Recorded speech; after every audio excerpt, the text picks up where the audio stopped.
Common University Entrance Test Cuet-Pg thagadouriba Manipur gi maheiroi ayambagi examination center ase atoppa state sing da pirakpa asina state asigi maheiroi sing da mayoknariba khudongchadaba kaya asi yenglaga examination center ase state asigi saphaba Mapham Amada Hongdokpiyu haina Democratic Students Alliance of Manipur Desam na leinaba sing gi pukning chingsillakli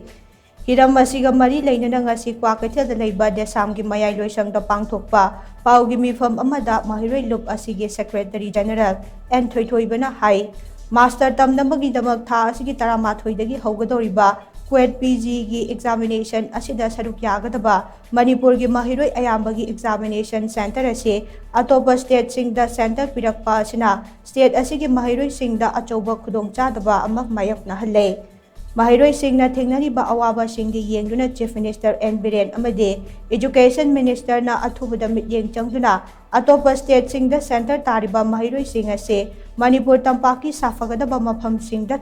tahanbiyo Haujik lamdam asida thokliba irang asina maram oiraga entrance examination asi mapanda chatuna thaba haibase selgi achouba polum ama nangadaba maramna examination asi thaba ngamloidaba maheiroi kaya yaure amade relief camp sing da changjafam lauduna laiba maheiroi sing da awaba hapaga chap manare asigumba phibam masi laibana Manipur gi maheiroi kaya master tamdingnabaso tamba fangdabagi phibam amada laire hiram asigi matangda maheiroi lup asina Chief Minister Education Minister Union Education Minister MU gi BC amade registrar da aiba cherol amamam supisingkre haina mahakna makhata ki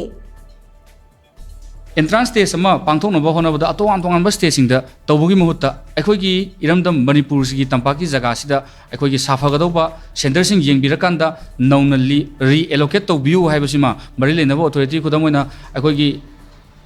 lenga sigi honorable chief minister honorable education minister loinana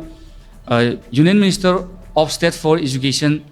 hariba tongan hiram sigi mari leinaba singsina athuboda biyeng sangbirakanda Tarik Tramathoidagi haugadouriba entrance test ase masi yaudringegi mangoinana aikoi examination center ase Manipurda adumak reallocate tawbiu haiduna Desam gi maikeidigi thamjari aduga aikoi masigi matangda aiba cherol oinasu aikoi gi mari leinaba authority singda aikoi thajinjaba leijakre Manipur University gi vice chancellor registrar honorable chief minister honorable education minister amadi union minister of state for education dasu aikoi aiba cherol oina aikoi pisinjaba leijakre haibo famsi thamjari